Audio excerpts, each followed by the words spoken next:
चतुर है और सुनता है, तो रोता रहा कि कब मिलेंगे, कब दर्शन देंगे, और आंसू बाहर आता। वो आदमी बगल से निकला साधक, तो उसके आंसू उसके पैर पे गिर गए। उसने पूछा, भाई तू ये बता, ये पाक है कि नापाक? उसने कहा कि अगर पाक होता तो फिर मुझे मालिक का दीदार हो जाता, लेकिन ये आंसू नापाक है, इसलिए मुझे मालिक का दीदार नहीं हो रहा। उसने कहा, देख आगे चला जा, तुझे एक महात्मा मिलेंगे इसी रास्ते में, और जा उनका सत्संग सुन लेना, मैं तुझको बता देता हूं, तब कुछ मिलेगा, नहीं तो ऐसे नहीं मिलेगा। वो तो बता के चला गया। ये उठा, चलते चलते रास्ते में वो महात्मा की कुटी मिली। शाम हो गई। उसने पूछा कि महाराज मैं यहाँ रात को रह सकता हूँ क्या? रस। शाम को 2-4 आदमी आए, तो उन्होंने सत्संग सुनाया। वो भी वही बैठा था, सत्संग सुनाया। बोला, कह लगे महाराज मैं 2-4 दिन यहाँ रह के सत्संग सुनना चाहता हूँ, तो मुझे आदेश दे दे तो रह जाऊँ, नहीं चला जाऊँ। कह लगे रह जाओ, रूखा सूखा जो मिलेगा वो तुमको मिल जाएगा, तुम रह जाओ। तो सुबह भी और शाम को भी 2-4 आदमी आ जाए और सत्संग सुना दे। उसका ये हो गया। उसने पूछा कि महाराज मैं कुछ देर रह सकता हूँ क्या? रह सकते। तो रुक गया वहां कि मैं सत्संग सुनना चाहता। सत्संग सुनते सुनते महात्मा जी ने कहा कि भाई जब तू आया जिस काम के लिए वो काम कर, मैं तुझे भजन का रास्ता बता, तेरी मदद करूंगा। कह रहे महाराज मेरे ऊपर बड़ी कृपा हो। उसको बता दिया। अब वो रह के भजन करने लगा। कुछ ही देर में भजन करते करते करते करते जब उनको भजन का फल मिलने लगा और देखने सुनने लगा, तो कुछ दिन के बाद उसने कहा कि महाराज अगर इजाजत हो तो ही रह जाऊं, और आपकी आज्ञा हो तो चला जाऊं। कह लगे तेरा काम तो करीब करीब हो गया, थोड़ा रह गया, तो वहां भी कर सकता है, यहाँ भी कर सकता है, तो चला जा, फिर लौट के आ जाना। नहीं लोग ये कहेंगे कि घर छोड़ के चला जा, तो चला जा, वहां मिल लेना, और जब तेरी इच्छा हो तो चला। आने जाने लगा, उसका काम बन गया। कहने का यह है कि जो मालिक के लिए रोता है उनको कोई ना कोई बहाना जरूर मिल जाएगा। वो साधक बहाना मिल गया कि जा आगे महात्मा मिल जाएंगे और वहां रुक जाना, उसका सत्संग सुनना, तब तुझे रास्ता मिलेगा। और वहां जाकर रुक गया, सत्संग सुनने को मिला। 2-4 दिन सुना, फिर उसने और जाएगा रास्ता पा गया, भजन करने लगा।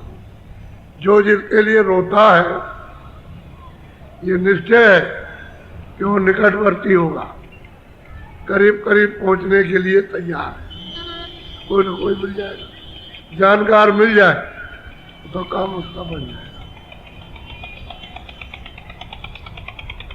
बड़े बड़े शहर होते हैं और बड़े बड़े व्यापारी होते हैं, धनी मानी सेठ समझे जाते हैं। काशी में हर मोहल्ले में साधु भीख मांगने वाले रहते हैं, तो वहाँ आपस में हर इतवार को गोष्ठी होती है, भाई तुम्हारे मोहल्ले में कौन ऐसा है जो भीख नहीं देता?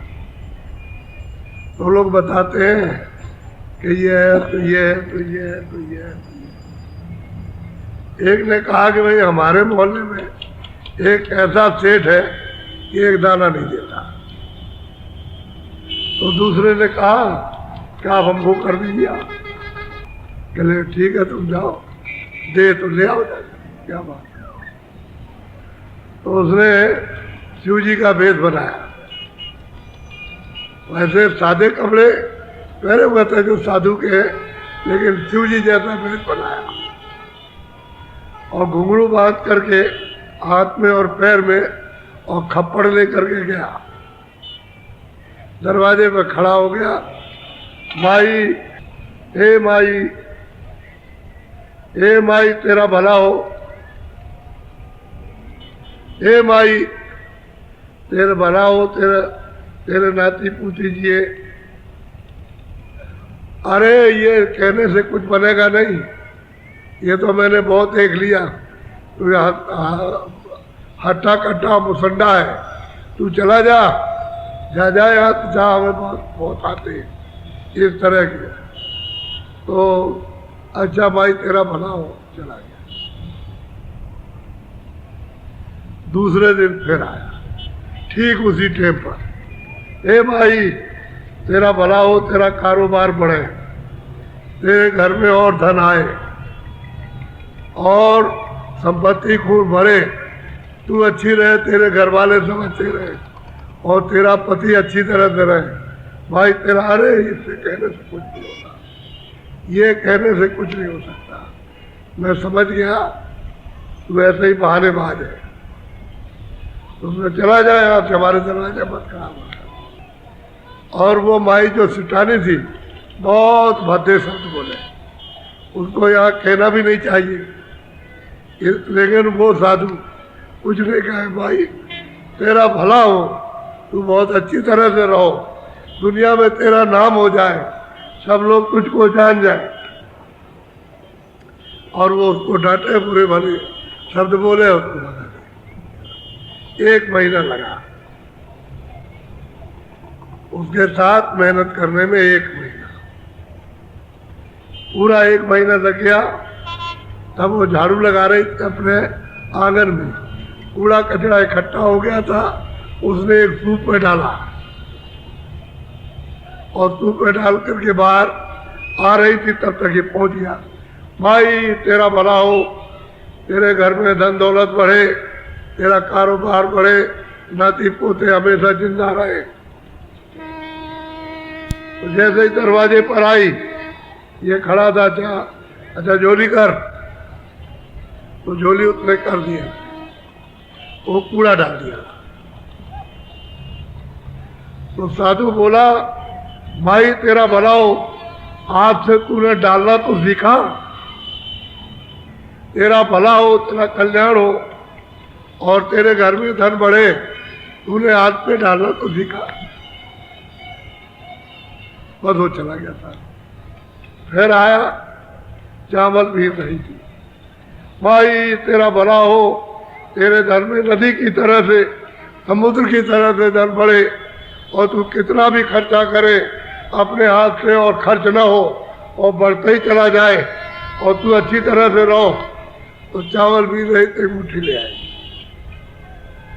अच्छा तू नहीं मानता है तो ले ये चावल ले, चावल झोली में डाल दिए, इतना जितना मुट्ठी पे आया जरा लेके चला गया। फिर चौथे दिन फिर आ गया, तो उसमें आटा निकाला था अपने बर्तन में रोटी बनाने के लिए, थाली में रखा ही था, तब बना दिया। माई तेरा भला हो, तू अच्छी तरह से रहो, कभी बीमार ना हो, अच्छी तरह से रहो और तू बड़े तेरे घर में, और तूने अब तू डालना सीखा है, उसको कहे और जय जयकार। वही आटा ले आई, उसको दिया आटा। वो क्या कहती है, और चाहिए, इतने में तेरा काम हो जाएगा, और चाहिए, ये दो तेरी इच्छा हो, दो तेरी इच्छा हो।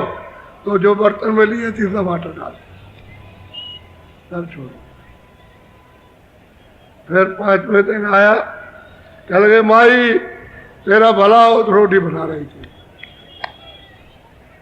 तो रोटी ली। जब आवाज पड़ी तो रोटी लिया, ले तू भूखा होगा रोटी खा। तो रोटी देने लगी, खा लिया, खड़े खड़े खा लिया।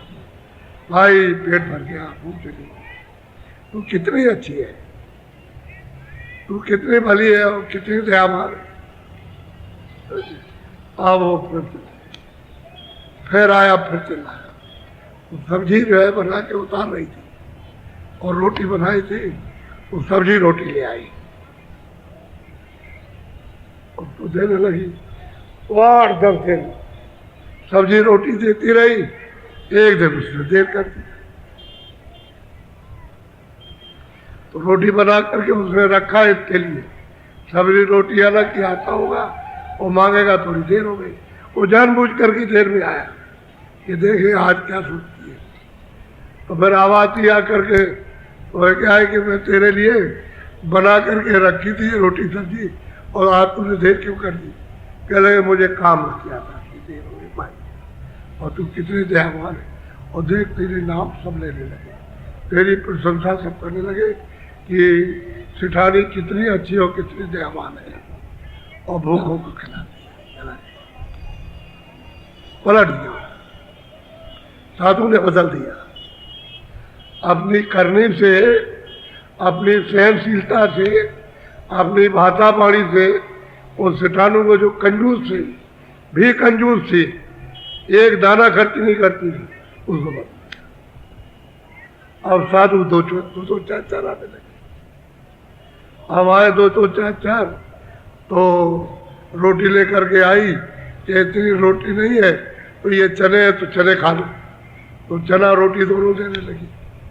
फिर उसने एक रसोईया रखा कि भाई कोई आएगा खाली न जा सके, तो वो खाना बनाने लगा, रोटी दे।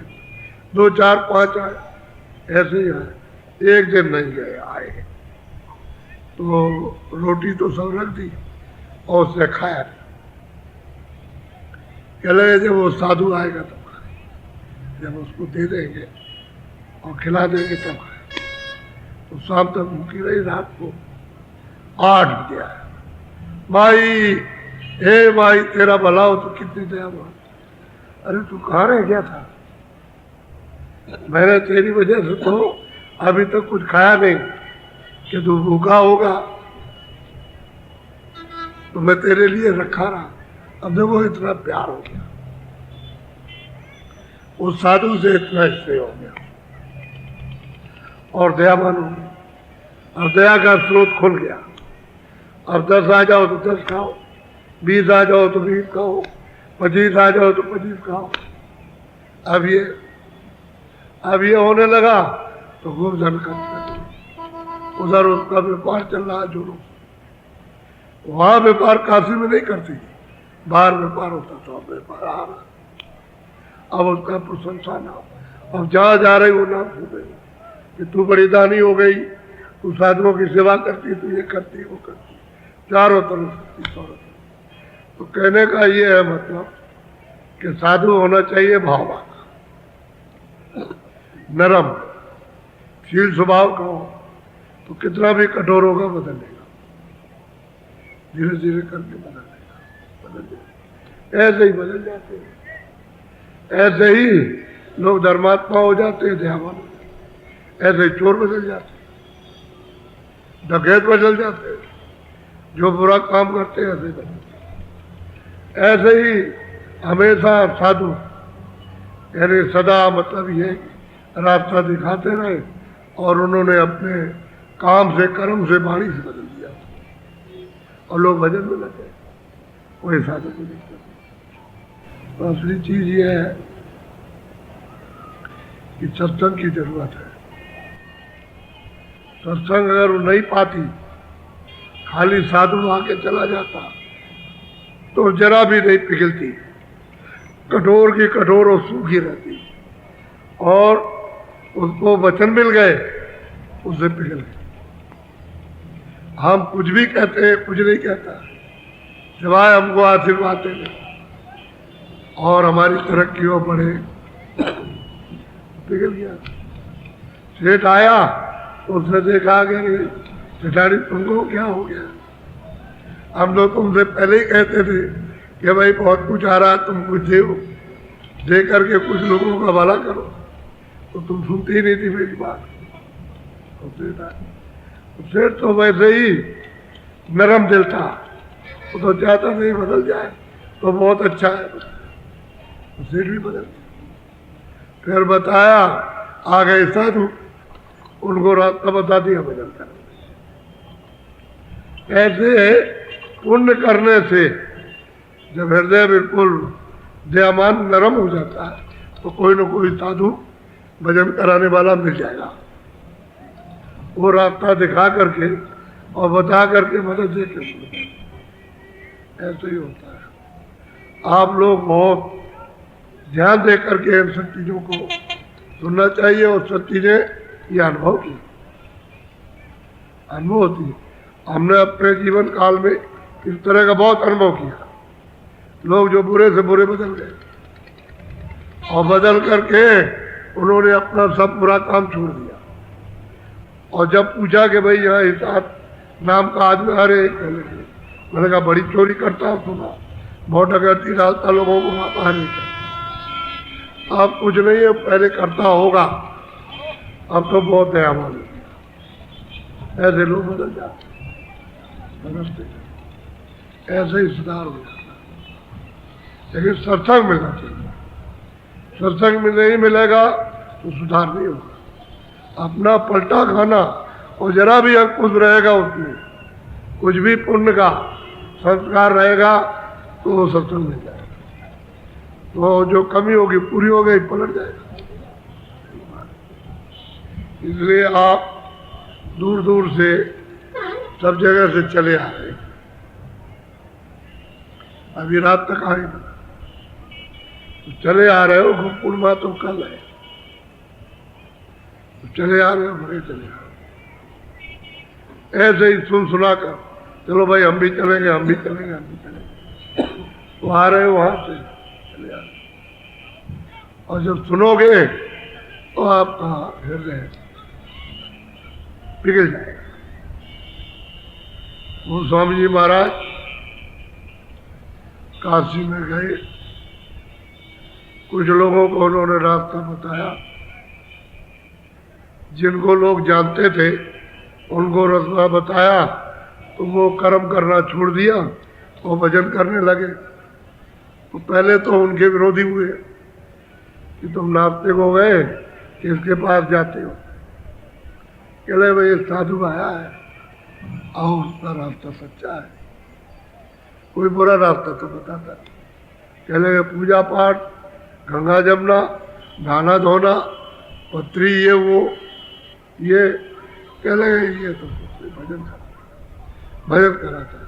कहले हम लोग भजन को नहीं मानते, हम तो पूजा पत्री, गंगा जमना, इसको ये करोगे तुम समझेंगे कि भगवान का भजन करते हो, कुछ नहीं। तो गोस्वामी महाराज के विरोधी हो गए, क्योंकि उनका स्वराज जा रहा था। उनके भजन में स्वार्थ जाएगा, और वो किसी के स्वार्थ में लात नहीं मारते। जिसकी जो रोजी रोटी है वो चलो चलाओ, उसमें कोई बाधा नहीं, लेकिन समझ करते हैं। भजन अलग है, खेती अलग है, दुकान अलग है, दफ्तर अलग है, मजदूरी अलग है, अतिथि की सेवा अलग है, भूखे प्यासे को खिलाना अलग, और भजन अलग है। कौन इन चीजों को मना करता? सबका सत्कार तुम्हारे पास में यथाशक्ति है तो सबका आप सत्कार कीजिए। आप नहीं है शक्ति तो यथाशक्ति, जितना तुम्हारे पास बल है उतना करो। एक को करो, एक को करो, दो को कर सकते हो, 10 को कर सकते हो, लेकिन भजन अलग, भजन इसके साथ। तो जब नहीं सुनोगे, नहीं समझोगे, तो ये समझोगे हमारी रोजी रोटी में विघ्न बाधा और हमको मिलेगी। ऐसी बात मतलब उनके यहाँ नहीं है। जो भी आप काम करते हो करो, वो आपको सात्विक काम बता देंगे, कर्म जिससे आप उद्यम करोगे और शरीर की रक्षा बच्चों की करोगे। भजन भजन बिल्कुल अलग, उसमें अलग, उसमें तो बाहर की क्रिया, तो क्रिया शारीरिक करो, कौन मना करता? अबे नाम रखवाना है, नाम रखवा लो, शादी विवाह करना है, शादी विवाह करना, ये सब कर लीजिए आप। अब ये जो करते हो आप, तो काम अपना करो, उसमें कोई नहीं। इसी तरह के सब काम करो आप, जो पहले तुम्हारे लिए निर्धारित कर दिए उसको कीजिए आप। बच्चों की सेवा करते हो उनको करो, बच्चों को पढ़ाओ उनको पढ़ाओ। भजन बिल्कुल, भजन तो आत्मज्ञान है, बुद्धि ज्ञान नहीं है। अब आप सुनिए सत्संग। सुबह तो सुनाया था गोस्वामी महाराज का, उन्होंने जैनियों को बदल दिया। जो बड़े बड़े विद्वान थे, काशी के धुरंधर, जो बिल्कुल अगुआकार और ज्ञानी मानी और सब शास्त्रों को कंठस्थ किए हुए, वो मतलब उनको बदल दिया। भाई तुमने कहा शास्त्र बुद्धि से कंठस्थ किए, तुमने अपनी आत्मा से, अपनी सूरत से, अपने जीव से तो कुछ देखा नहीं, वो तो अंधेरे में बैठा है। पढ़ने से वो मिला नहीं, तुमने स्वर्ग नहीं देखा पढ़ने से, वैकुंठ नहीं देखा पढ़ने से, ब्रह्मा नहीं मिले, विष्णु नहीं मिले, शिव नहीं मिले, भगवान नहीं तुमको मिला, पढ़ डालिए आप हिंदू मुसलमान की सब पुस्तकें, उससे क्या खुदा मिल जाएगा? खुदा का रास्ता अलग है, उसकी देखने की आंख अलग है और बाहर की आंखें अलग है। बाहर की आंखें से खुदा नहीं मिलेगा, न ब्रह्मा विष्णु महादेव मिलेंगे, न 2400 पीर, न 2400 तीर्थर, और न आपके 10 अवतार, ये बाहर की आंखों से नहीं मिलेगा। और तो देखना चाहते हो तो अंदर की आंख खुलवाओ, सीधा सीधा कहो। ये सब आए और उनकी बातों को सुन कर, क्योंकि उम्र ही क्या थी, अरे 24-25 साल की कोई उम्र होती है, बालकी जैसा लगता है, लेकिन समझते थे कि अभी जाएंगे काट के गिरा दें। लेकिन वहां जब गए तो सब डरा, सब नतमस्तक हो गए और सब चुप्पी साथ गए, शांत हो गए। जो उद्वेग था क्रोध का, काम का, लोभ का, मोह का, वो सब खत्म। शील शीतल भाव, तब उन्होंने फिर उपदेश किया। तो लोग आए कि अब हमको ये समझाइए, हमारे ग्रंथों में ये समझाया। वो कहते हैं हमारे वेद में ये समझा दिया, शास्त्रों में ये लिखा, उनको समझाया, उन्होंने सब समझा दिया। तो कहते अब कृपा हो जाए, दया हो जाए तो भजन का रास्ता बताइए। कि भाई इसी के लिए तो तुमको सुना रहे, सत्संग सुना रहे इसीलिए कि तुम रास्ता पा जाओ, और कोई काम। फिर उन्होंने रास्ता बताया, फिर भजन करने लगे सब। वो जितने भी लोग थे वो सब उनको नास्तिक कहते, जो उनके पीछे पीछे चलते थे। जब भजन का रास्ता पाया और भजन करने लगे और आत्मबोध, जब जीवात्मा को ज्ञान होने लगा, तो उनको कहने लगे नास्तिक हो गए, नास्तिक हो गए। पता नहीं कौन सा जादू चला देता है, बालक आया और फट मार दिया और वहां मूर्छा आ जाती है और सबको बता देता है। ये होने लगा, जादू चला, रास्ता बताया भजन करने लगे, अंदर चलने लगे। स्वर्ग भी देख रहे, वैकुंठ भी देख रहे, और ब्रह्मांड भी देख रहे, और ईश्वर को भी देख रहे, और ब्रह्म को भी, सबको देख रहे अपनी आंखों से।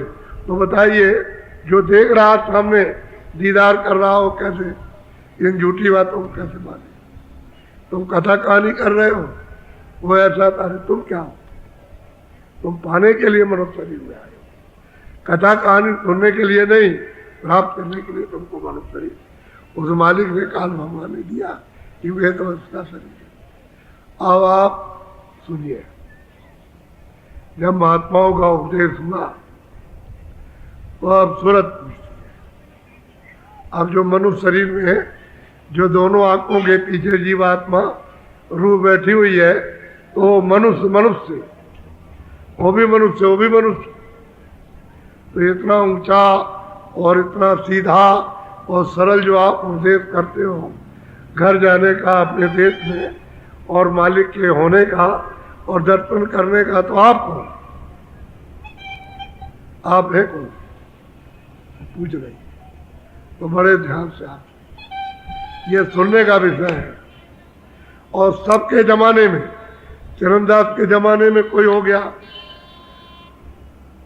भीखा साहब के जमाने में कोई ना कोई हो गया, गोविंद साहब के वक्त में कोई सेवक आ गया, तो जो कोई आया महापुरुष, उसके जमाने में कोई न कोई पूछने वाला आ गया और उससे पूछ लिया और उन्होंने जो प्रश्न किया उसका उत्तर दिया। तो जरा इसको सुन लीजिए, बोलो।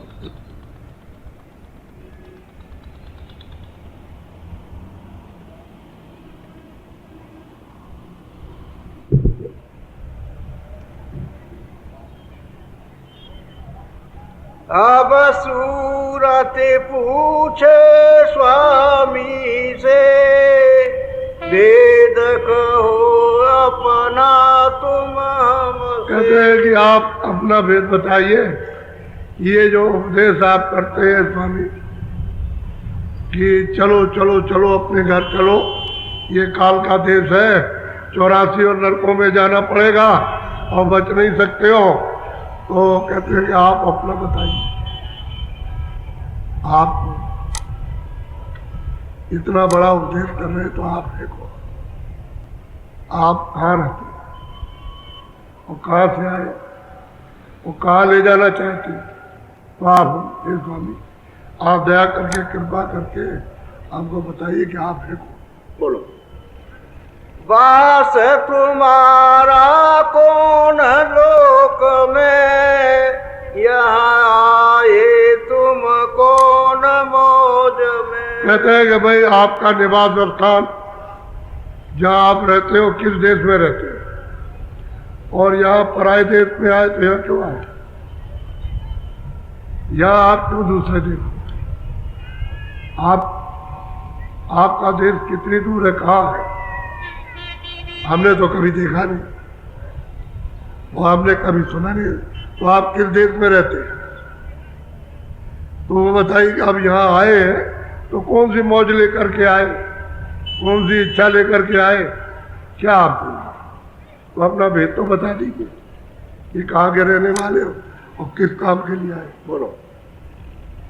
देश तुम्हारा को कितनी दूर, खोजे सूरत न पावे मुँह। कहते हैं ये बताइए कि यहाँ से आपका देश कितनी दूर है, क्योंकि हमने तो सब जगह खोजा, हर तरह की पूजा की, पाठ किए, जप किए, तर्पण किए, योग किया, ध्यान किया, सब कुछ किया और त्याग किया, सब कुछ करी, कॉपी लगाई, साधु बन गए, जंगल में चले गए, घर बार छोड़ दिया, लेकिन हमने बहुत खोज की, हमको तो कहीं पता नहीं।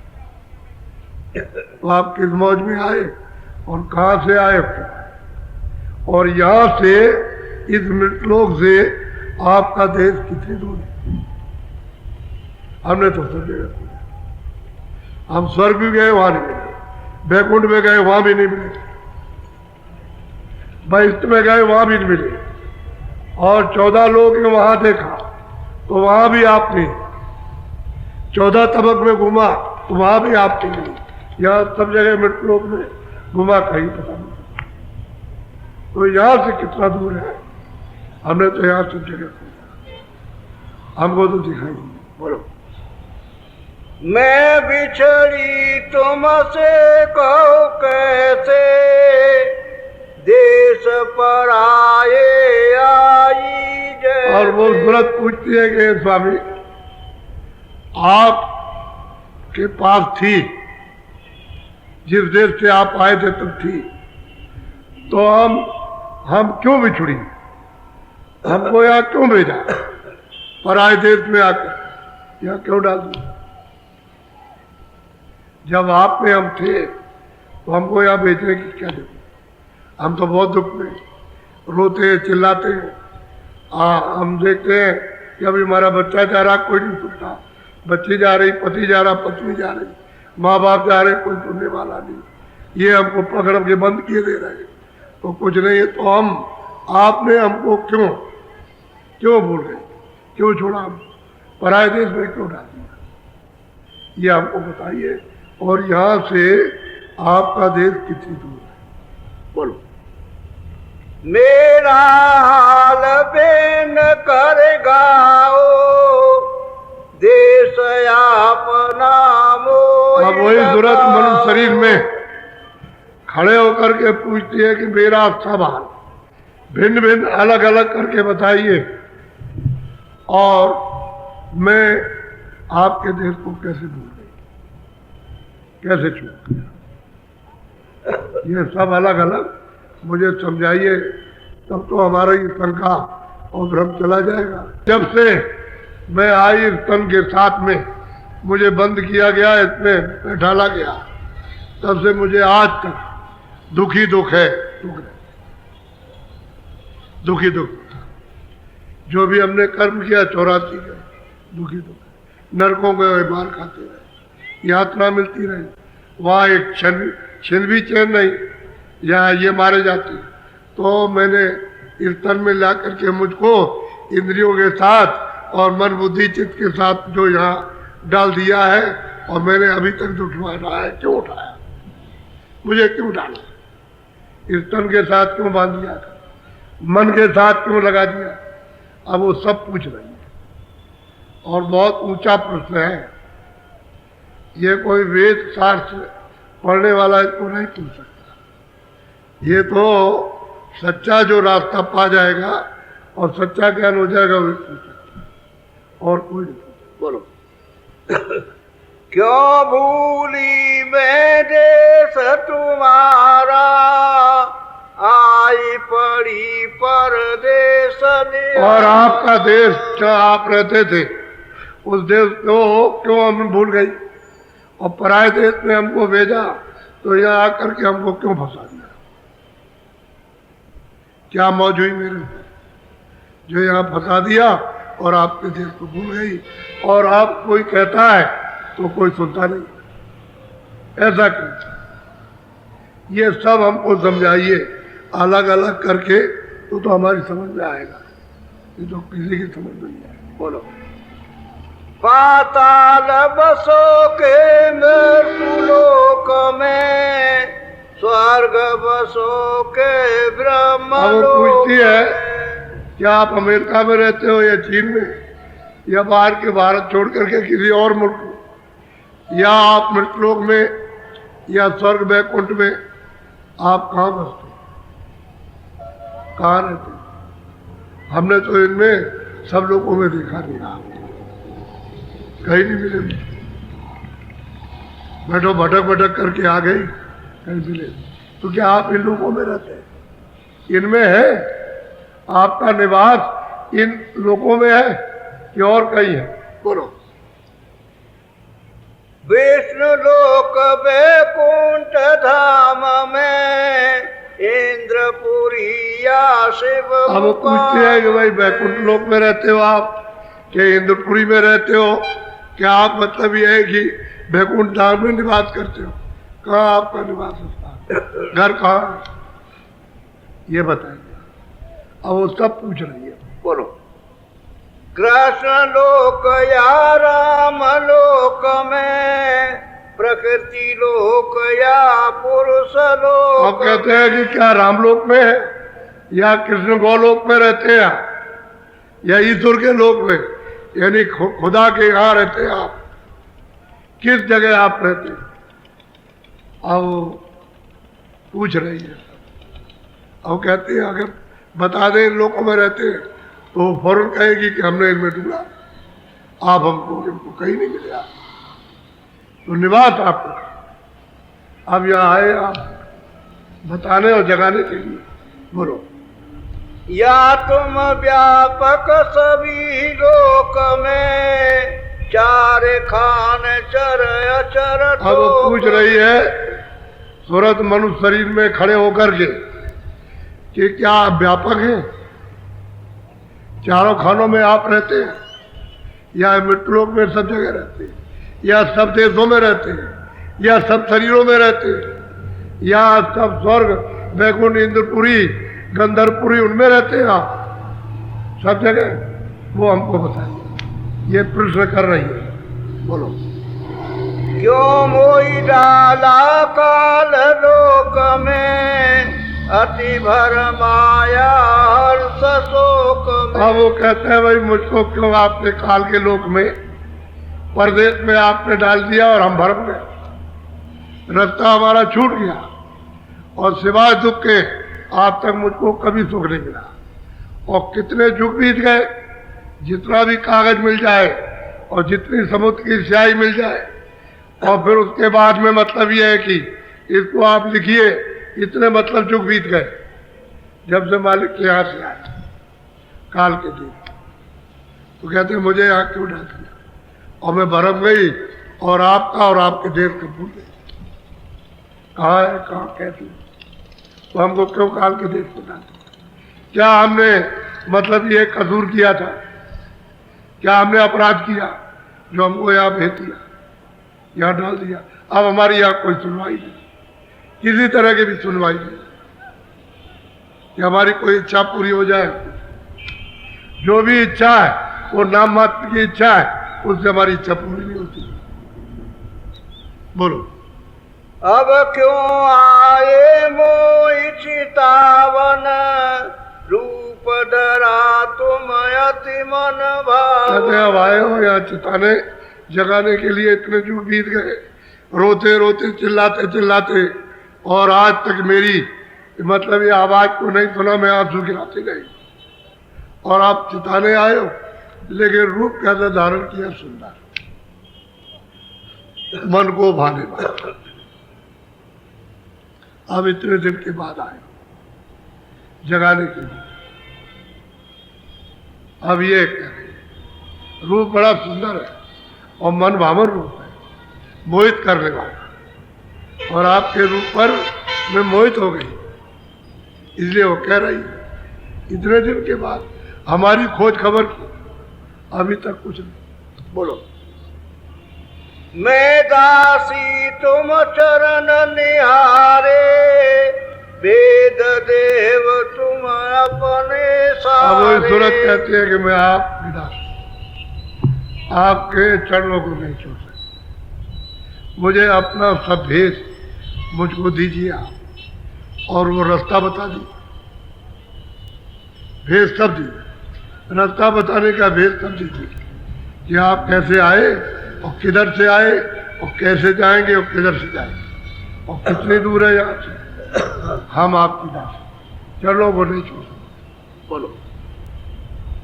तब हस शब्द स्वामी बोले सुनो सूरत में तुम कहूँ तुम खोले। अब वही बहुत प्रसन्न होकर के उन्होंने कहा कि देख सूरत, अब मैं तुझे सब कुछ बताता हूँ। जब तूने प्रश्न किया है तो मैं सब तेरी समस्या जितनी भी शंका की है सब समाधान हो जाए, सब तुझे बताता हूँ। तूने प्रश्न किया, बहुत अच्छा किया तूने प्रश्न किया, अब बता। बोलो। जो तू पूछे वेद हमारा कहूँ सभी अब कर विस्तार। अगर तुमने पूछा है कि आप कहाँ रहते हो, कैसे आए, किस लिए आए, हमको क्यों यहाँ अलग कर दिया और हम दूसरे के देश में क्यों वहाँ हमको भेज दिया, फंस गए, तो जो तू मेरा सब भेद पूछती है तो मैं अब विस्तार से तुम्हें सुनाता हूँ, तू आप सुन ध्यान देकर। बोलो। मैं हूँ अगमय नामय माया रहूं मौज में अधर समाया। अब वो पहली बात ये कहते हैं कि देख सूरत, मैं अगम हूँ, मेरी कोई गम नहीं, मैं अनाम हूँ, मेरा मैं आकाश में जाने वहाँ घर है, वहाँ घर है हमारा, मैं अगम हूँ अनाम, और मेरा भेद कोई नहीं जानता, न कोई राम न कोई कृष्ण, जितने भी ऋषि मुनि हो गए उनका कोई भेद नहीं जानता, चाहे किसी कौम में हो, कोई भी पीर पैगंबर तीर्थंकर औलिया जितने भी आए उसका भेद कोई नहीं जानता। मैं अगम हूँ अनाम, मेरा भेद कोई नहीं जानता। और जिस तरह से तू आई हमारे यहाँ से, वैसे ईश्वर को भेजा अपने यहाँ से, ब्रह्म को भेजा, पार ब्रह्म को भेजा, वो भी हमारा भेद नहीं जानते। जैसे तू भूल गई वैसे वो भी भूल गए। बोलो। मेरा भेद न कोई पावे, मैं ही कहूँ तो कहना में आवे। अब बोलते हैं वो महापुरुष कि मेरा भेद कोई पाता नहीं है, मैं कहूँगा तभी जानकारी होगी, ऐसे कोई नहीं पाएगा। मैं रास्ता बताऊंगा, नाम बताऊंगा, शब्द बताऊंगा, मदद करूंगा, शुद्धि सफाई करूंगा, स्थान स्थान बताऊंगा, पहुंचाऊंगा और ले जा करके उसको दिखाऊंगा, तब मेरा भेद कोई जानेगा। वैसे कोई मैं ही कहूंगा और मैं ही तुमको बल दूंगा, तुम चलोगी और पहुंचोगी तब जानो, ऐसे कोई नहीं। बोलो। प्रथम अगम रूप में धारा, दूसर अलक पुरुष हुआ। और कहते हैं मैं पहले अनाम था। जब हिलोर उठी यानी मौज हुई तो कहते हैं अगम रूप धारण किया। अगम लोग आगम पुरुष को स्थापित किया और दूसरा रूप धारण किया अलग, अलग लोग स्थापित किया और अलग पुरुष को बैठाया। आगम अलग लोग में। बोलो। तीसर सत्य पुरुष में भया, सत्य लोक में ही रच लिया। कहते हैं कि तीसरा रूप मेरा सत्य, और मेरा जो सत्पुरुष रूप है वो सतलोक में, सतलोक में मैंने ही ये तीन रूप धारण किए। आगम लोक में भी, अलग लोक में भी और सतलोक में भी मैं ही हूँ। मेरा निज रूप है, कोई दूसरा नहीं है। मैं ही ने मतलब ये धारण किया और मैं अनाम हूं। मैं ही कहूंगा तो कहने में आएगा और कोई कुछ कह नहीं सकता। बोलो। इन तीनों में मेरा रूप, यहाँ से उतरी कलाया। अब वो स्वामी तुरंत को समझा रहे, जो मनुष्य शरीर में बैठ करके और वो मनुष्य शरीर में आए हुए और उनसे पूछ रही है, उसको समझा रही कि भाई इन तीनों में मैं निज हूं, मेरा रूप है। और यहां से कि मेरे अनूप कला यहां से उतरी। कहां से? सतलोक। सतलोक से अनूप कला ने उतरी नीचे, एक माया के रूप में और एक रूप, दो धाराएं चली। लेकिन पहले शब्द था, शब्द ही की निकली, उसमें बड़ा प्रकाश था। सबने सब ऊपर में सबने देखा, जो रुए जो सुनते वहां खचाखच भरी हुई है कि ये क्या मालिक ने कोई नई लीला सुनी। और अचंबा हुआ, इतने जोर का नीचे आने की आवाज में प्रकाश हुआ। तो कहते हैं यहां से दो कलाएं उतारी, दो, और उसी कला के साथ, उसी शब्द के साथ में 15 सूत्र उसी के साथ उतार दिए। सुबह को स्वामी जी ने कहा कि 16। अब ये कहते हैं कि भाई वो कला उतर के आई, पीछे से वो 15 वो भी सूत्र चले आए पीछे, उनको भी उतार दिया।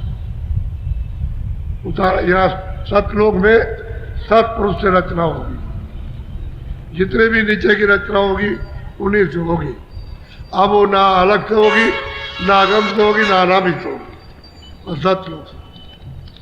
इसी के कर्ता धर्ता नीचे के सब यही है। बोलो। अंश धोई सत्य पुरुष निकारी, ज्योति निरंजन दामोदर। कहते हैं कि दो अंश, यानी दो अंश, दो सुरते, दो जीवात्माएं, दो रूहें वहां से निकाल करके एक ज्योतिष स्वरूप, उनका नाम निरंजन, और एक आत्यामास, वो स्त्री, यानी मतलब दो धाराएं लिखी, स्त्री और पुरुष, दो धाराएं। अब खोल तो बाद में उड़ाया जाए, खोल बाद में पहराया जाएगा नीचे आकर, पहले खोल नहीं होगा। इनका नाम ये, उनका व्यवहार, इन्हीं की अर्धांगिनी। बोलो। यह दो कला उतर कर आई, झंझरी दीप में आन कहते हैं समाई। दोनों कलाएं शब्द के द्वारा उतार करके भेजी गई। झंझरी दीप कहते हैं सैदल, और उसमें आकर के बैठा दिया इनको, ज्योतिष स्वरूप को वहां बैठाल दिया, जिनका नाम निरंजन है। इन्हीं को ज्योतिष स्वरूप को ही मुसलमान खुदा कहते हैं, और ईसाई अपने शब्दों में काट के, अपने हिंदू इनको परमात्मा कहते हैं, या राम कहते हैं इनको, या अवध कहें, अवध निवासी, जो आप शब्दों से चाहे हो कहें। ये इनका नाम, ये यहाँ आकर के इनको बैठा दिया। और ये सबसे छोटे लघु पुत्र हैं, सतपुरुष के सबसे छोटे छोटे पुत्र हैं। और जो 15 है उनको भी उतार दिया, अपनी अपनी मंजिल जो उन्होंने रचना की थी, मंडल बनाए, उनमें ले आकर के बैठा दिया अपने अपने स्थानों पर। बोलो। यहाँ बैठी त्रिलोकी रची, 5 3 की धूम अब कहते हैं यहाँ सैदल कमल में बैठ करके, और इन्होंने त्रिलोकी की रचना की, क्योंकि मसाला इनको मिल गया, इन्होंने रचना की, यानी खूब रचना अच्छी तरह से की है। ये सब 5 जल पृथ्वी अग्नि वायु आकाश, या शब्द स्पर्श रूप रसगंध, मतलब फिर इसके साथ में 4 और लगा दिए, मन बुद्धि चित्त और अहंकार। यहाँ बैठ करके इन्होंने रचना की, ये मसाला बना करके मिला दिया था, और फिर नीचे तारा उतार दिया, तो 17 तत्वों की रचना। पहले रचना की है, सोचों को तो बाद में जाएंगे, पहले रचना कर लेंगे, सब मसाला मिला करके देख लीजिए इससे क्या होता है, इससे क्या होता है, सब बना। फिर यहाँ मृतलों की सब रचना का मसाला बन गया। यहाँ पाता जल पृथ्वी अग्नि वायु आकाश, ये बोलो। 3 लोक से मैं रहूं न्यारा, 4 5 6 में विस्तारा। कहते भाई 3 लोक से मैं अलग, न मैं पिंडलोक में, न अंडलोक में, न ब्रह्मांड में, न पार ब्रह्मांड में, मैं अकेले रहता हूँ। मैं तो अरे मतलब ये है कि 6 और मतलब ये है कि 5 और 6 और 7 में रहता हूँ। जो ऊपर 3 है उसके आगे मैं रहता हूँ, वो मेरा नाम धाम। मैं यहाँ नहीं रहता, न स्वर्ग में हूँ, न वैकुंठ में हूँ, न ईश्वर के लोक में, न ब्रह्म लोक में, न पार ब्रह्म में, कहीं नहीं, न किसी ब्रह्मांड में, न कहीं सर्वत्र रहता हूँ, सब जगह व्यापा हूँ, मैं कहीं नहीं, इस जगह कहीं भी नहीं रहता हूँ। मेरा तो वहां था और वहां से आया। बोलो। 3 लोक एक बूंद पसारा, सेंद रूप में अगम। अब वो कहते हैं कि भाई 3 लोक तो हमारी एक बूंद है, जो सैदल कमल में बैठी हुई है, जो मतलब ये है कि वहां से उतार के लाई गई, और ज्योतिष स्वरूप है, उनका नाम निरंजन है। कहते एक बूंद है, इस बूंद का, हमारी बूंद का ये सब पसंद, और मैं सिंध और अगम हो, मेरा कोई पारावार नहीं। अब सूरत को सब प्रश्नों का उत्तर देना है, मैं यहाँ नहीं, मैं इंसान हूँ, एक बूंद का बसारा, और वहां सिंध और अगम अपार। भाई जमीन तो रूहों की, सुरतों के ऊपर रहने वाली है, यहाँ कहाँ जमीन है, वो तो ऊपर है, वहाँ नूरी नूर, शब्द ही शब्द है, वहाँ जल पृथ्वी अग्नि वायु आकाश, कोई खोल, कोई पर्दा, कोई तत्व, वहाँ तो कुछ है नहीं। वहाँ तो सब खेल रूहानी है, चेतन नहीं चेतन है, ये यहाँ का कुछ नहीं। तकलीफ का, वहाँ दुख का, पीड़ा का, शरीर का, जन्म का, मरण का नाम निशान। तो कहते हैं मैं आगम हूँ और अनाम, मेरी एक बूंद यहाँ रहती है। ये 3 लोक में उसका पसारा है और उसी का राज है। बोलो। मैं न पताल स्वर्ग नहीं मिलता, ब्रह्मा विष्णु महेश कहते हैं न पाताल लोक में, न मृतलोक में, स्वर्ग में, न ब्रह्मा, न विष्णु, न महादेव के यहाँ, और न इंद्रपुरी में, न गंधर्वपुरी में, मैं कहीं नहीं रहता। बोलो। नहीं गोलोक नहीं साकेत, इंद्रपुरी नहीं ब्रह्म समेत। कहते भाई न तो साकेत में हूँ, न गोलोक में हूँ, और न इंद्रपुरी में हूँ, और न ब्रह्मलोक में हूँ, न पार में हूँ। मैं तो इन सब से परे रहता। मेरी एक बूंद यहाँ काम कर, उसी का ये सकल पसारा है। बोलो। 3 लोक व्यापक में नहीं, बूंद एक मेरी हम यार। कहते हैं मेरी एक बूंद यहाँ रहती है, जिसको आप ईश्वर कहते हैं, जिसको खुदा कहते हो, जिसको गाड कहते हैं। इसके ऊपर ब्रह्म विराजमान है, वो दूसरे पुत्र है। ऊपर में पार ब्रह्म है, वो तीसरे पुत्र है, उसके ऊपर बैठे हुए हैं।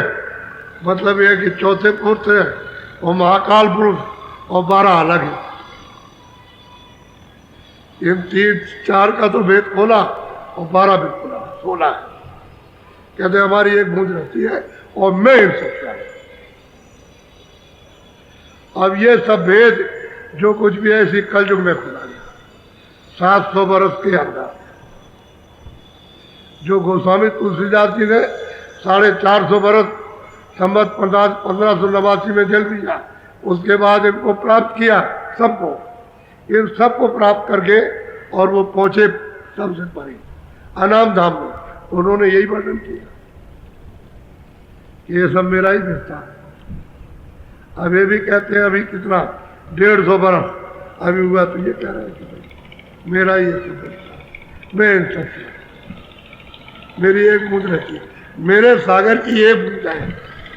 अब तुम वहां ले आओ समुद्र से लोटे में जल ले आओ तो क्या बूंद है, अब वो तो सागर, हजारों लाखों करोड़ों अरबों खरबों घड़े भरो, वो कोई आप कुछ भी नहीं किया। ऐसे उस सागर से किसी गिनती की थोड़ी सी सुरतें आई हैं, बाकी तो अथाह भरा हुआ, ये तो जीवात्माओं सुरतों से भरा हुआ। वहां कहे बोलो। उसी बूंद का सकल पसारा, वेदताई कहे ब्रह्म। और सूरत को समझाते हैं महापुरुष कि देख उसी बूंद का जो बूंद है उसका ये सकल पसारा है, और वेद कहते हैं न एति न एति, और कुछ है और कुछ है, अभी नहीं, और है कुछ है, उसको नहीं जानता, लिखने वाला नहीं जानता, उसी ने नहीं देखा, तो बाकी लोग कैसे जाने। साफ साफ ये सब उसी का पसारा। बोलो।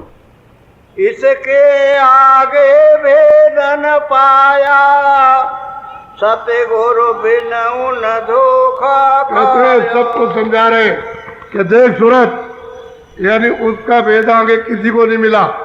जब वहां पहुंचने वाला और आने वाला सतगुरु मिल जाएगा तो उससे ये भेद मिला नहीं, तो वो कैसे जानेगा, वो मिलेगा तभी भेद मिलेगा, बगैर उसके जाने हुए कोई नहीं जा सकता। अब ये आपको एक नहीं 1000 प्रमाण देते, 700 ये प्रमाण है, ये सत्य प्रमाण है। समय समय पर जब जब जो आए और जब जब साधना की है तो सबने इस प्रकार के पीछे किए, ताकि इनको जानकारी हो जाए जो अंधेरे में रहती हैं जीवात्माएं, और मनुष्य स्तर में आएंगी तो ये पूछेंगी आकर के, तो कभी इनके लिए भी सुविधा हो जाए कि कौन वहाँ पहुँचाएगा, तो मालूम तो हो जाएगा कि भाई सतगुरु बिना सबने धोखा खाया। जब तक वहाँ पहुँचे हुए सतगुरु नहीं मिलेंगे तब तक कोई भेद नहीं जा सकता। वो खुद आएंगे और वही भेद बताएंगे, सबका बताएंगे, और अपना भी बताएंगे कि कहाँ है, और रास्ता भी बताएंगे और रास्ता ले भी चलेंगे, और तुम्हारी पूरी मदद करेंगे, तुमको साफ भी करेंगे, तुम्हारे पाप और पुण्य को धोएंगे भी, तब काम बनेगा। ऐसे कैसे बन सकते? बोलो।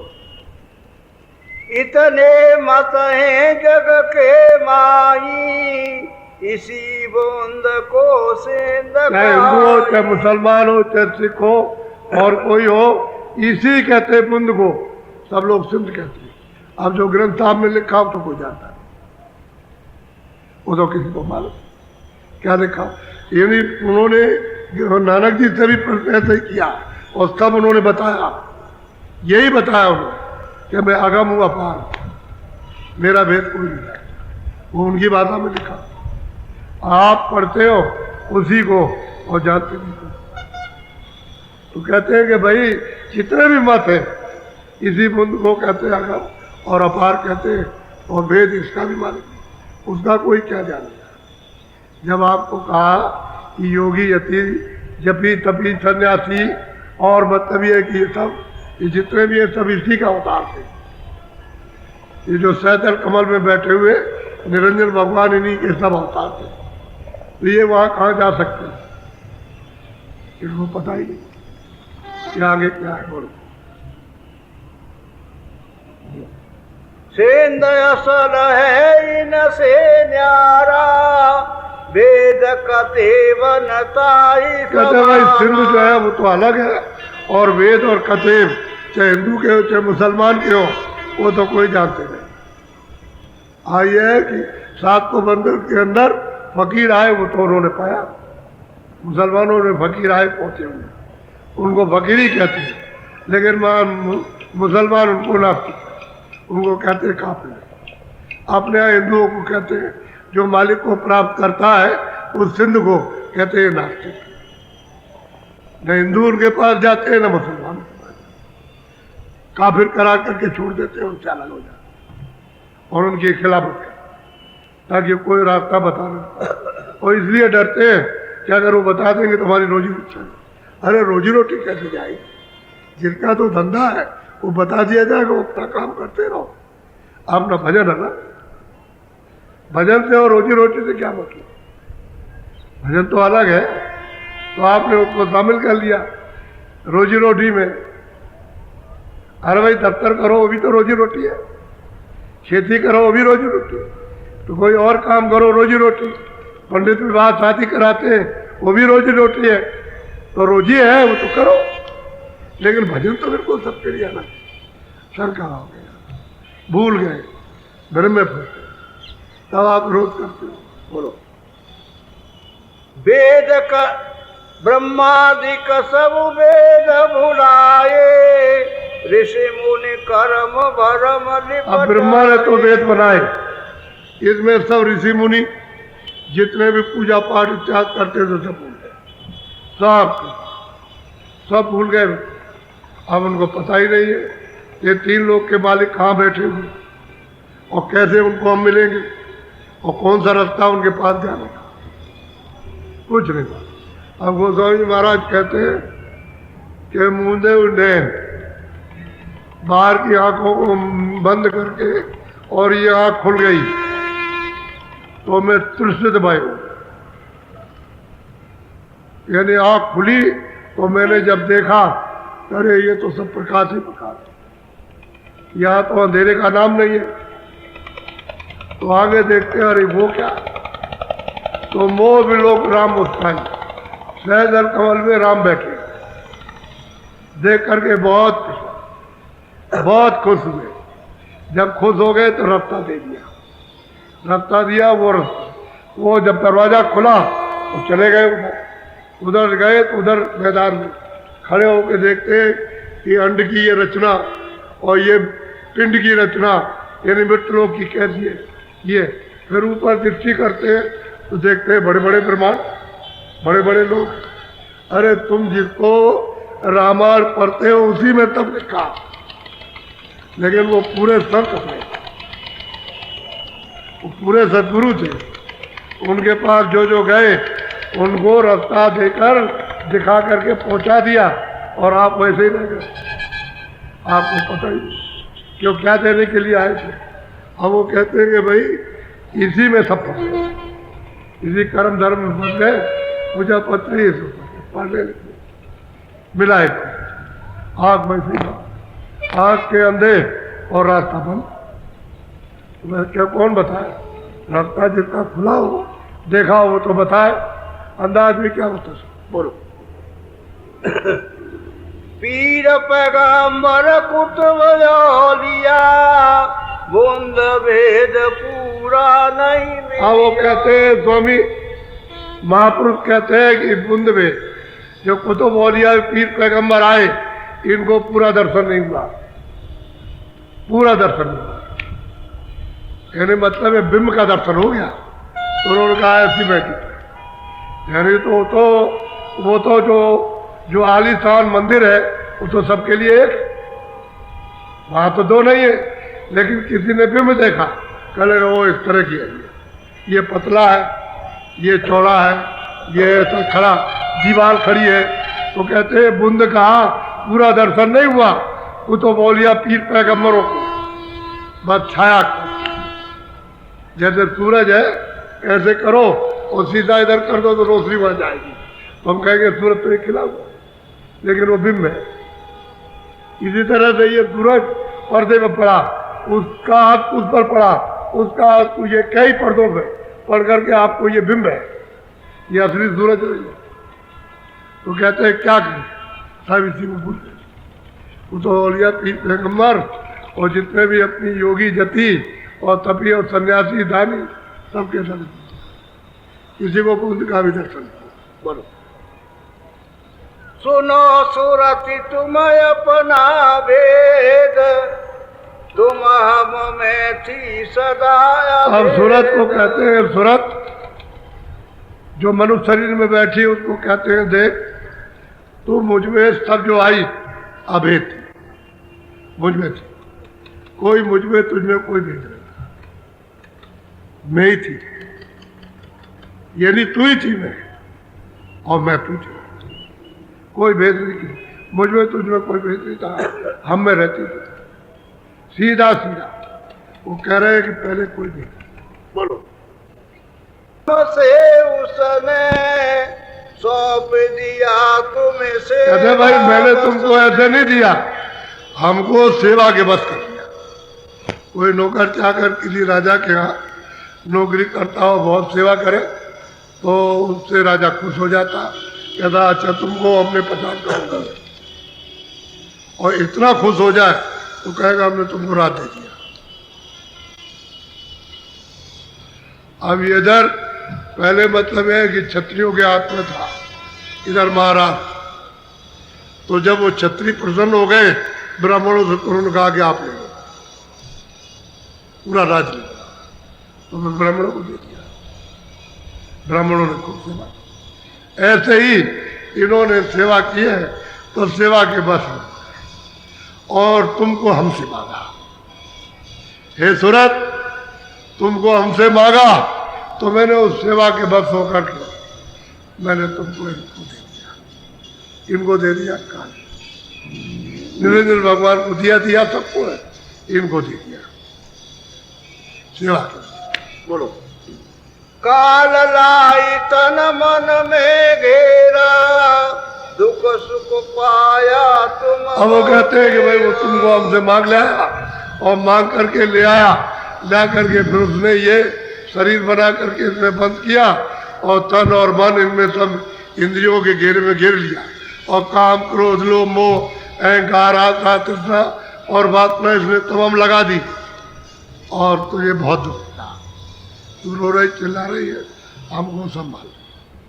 ये क्यों ऐसा पता चला कि यहाँ से संत जाते हैं तो जासूस होते हैं, जितने भी संत हैं सब ऊपर जाएंगे खबर देंगे, ये यहाँ से गई सुरते तो आज बुद्धों को उठा रही हैं, नरकों में 84 में बहुत यात्राएं, रो रही चिल्ला रही हैं, उनका कोई भी नहीं है सुनने वाला। तब उन्होंने संतों को भेजा कि जाओ जा करके जगाओ, और जगा के मदद करके और उनको ले आओ, जो भी जिस कर्मों में बंधी हो उन कर्मों को छुड़ाओ और भेद बता करके ले आओ।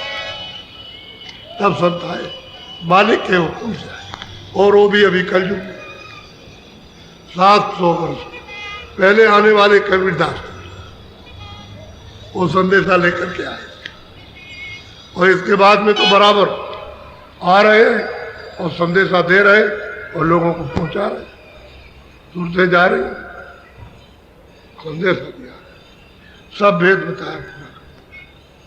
बोलो।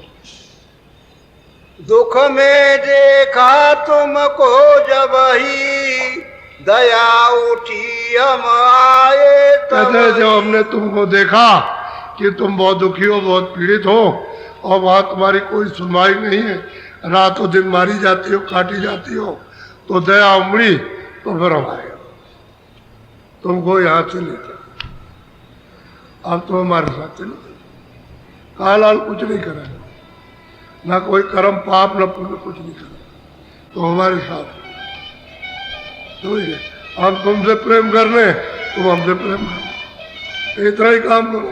फिर उनकी जबरदस्ती और कुछ चलेगी नहीं, तुम हमसे प्रेम करो, हम तुमसे करो, और तुम्हारा ये सब साफ है, पाप पुण्य जो कुछ भी होगा तुम्हारा धो धा के साथ करेंगे और शब्द के साथ नाम के साथ जोड़ तुम चल पड़ोगे, क्योंकि नाम तो बराबर आंखों के सामने है, सामने है, लेकिन आंख बंद हो गई, कान बंद हो गए, न देखने को मिलता न सुनने।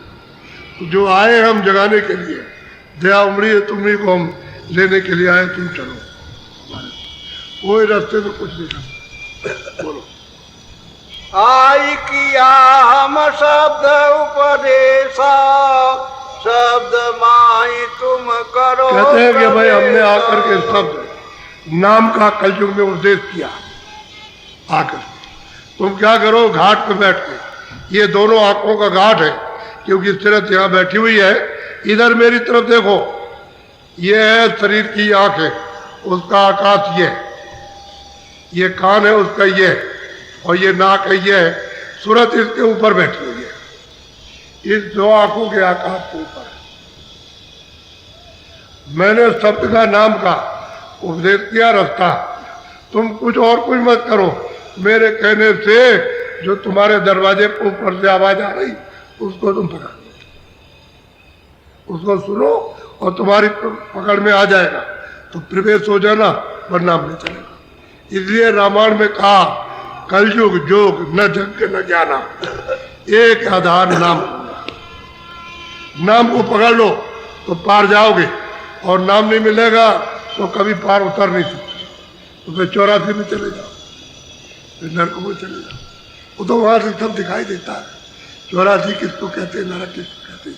और जो पिटाई होती है, जो मार पड़ती है, वो इतनी इतनी मार लगती है कि लाखों लाखों मीलों तक आवाज जाती है, तुम्हारे रिश्तेदार, कुटुंब, परिवार, घर वाले, बच्चे, धन दौलत, सिपाही एक भी नहीं जाते, ऐसी मार पड़ती। तो जब ये देखा तो भाई हमने तुमको शब्द का नाम का उपदेश किया कि घाट पर बैठ जाओ और मैं तुमको शब्द के साथ दूँ, इतना काम मेरे कहने से घाट पर बैठा। थोड़ा सा मन को, क्योंकि मन बुद्धि चित्त इसके चारों तरफ बैठे, उसी को चित्त और मन को यहाँ रोक लो तो अंदर की आंख और कान तुम्हारे खुल जाए, उसके साथ जुड़ जाए और प्रवेश हो जाए। सीधा सीधा उपदेश किया और ये सब कर सकते, इसमें जात पात का कोई, इसलिए हरिजन भी प्राप्त कर सकता, मुसलमान भी प्राप्त कर सकता है, और कोई भंगी हो जिसको सुकर कहते हो भी प्राप्त कर सकता, ब्राह्मण भी प्राप्त कर सकता, क्षत्रिय भी, किसी जात के लिए मना नहीं, लेकिन जो घाट पर बैठ जाएगा पर वो बता देंगे तब, बगैर भेद बताए। तो कहते मैंने शब्द का नाम का उपदेश किया और रास्ता बताया। बोलो। शब्द शब्द पौड़ी हम रची, चारे चारे पहुंचो नगरी। कहते मैंने सीढ़ी बनाई है, यानी सहजल कमल से घंटे की आवाज आ रही है और संग बज रहा, इसलिए तो आपने मस्जिद में घंटा और मंदिर और गिरजाघर में बजाते हो, ये ऐसे थोड़ी बजाया जाता है। जब वहाँ अंदर बैठ करके पैगंबरों ने सुना और ब्रह्मा ने सुना कि आवाज़ आ रही है वहाँ से, तो ये बजाया गया है, तो थोड़ी बजता है, वहाँ से आवाज़ आ रही है। कहते हमने सीढ़ी लगाई, पौड़ी बनाई, पौड़ी कहते हैं सीढ़ी को। इस शब्द को, इस नाम को इस बाजे को, घंटे संग की आवाज को पकड़ो तो वहां पहुंचोगे सहतर। तो जिसमें से आवाज निकल रही है उसका साक्षात्कार होगा, उसी में से आवाज निकल रही है। तो आवाज पकड़ के जब जाओगे तो जहां से आवाज आ रही उसी के सामने खड़े हो जाओ, तो उसका दीदार दर्शन हो जाए सीधा सीधा। फिर वहां से दूसरा सब, दूसरी पौड़ी है, वहां से लगा रखी है सीढ़ी नाम की, तो वो वहां जब पहुंचोगे तो सुनाई दे रहा, उसको पकड़ लो और चढ़ जाओ। तो दूसरी मंजिल पर जहाँ ब्रह्म विराजमान, वहां से आवाज आ रही है तुमको लेने के लिए। जब उसको पकड़ोगे और उसमें लाओगे तो चढ़ जाओगे। वहां बादल गरज रहे और मृदंग बज रहा, इसलिए तो कहा मधुर मधुर गरजे घन घोरा, बाजे ताल मृदंग अनुपम बाजा बज रहा।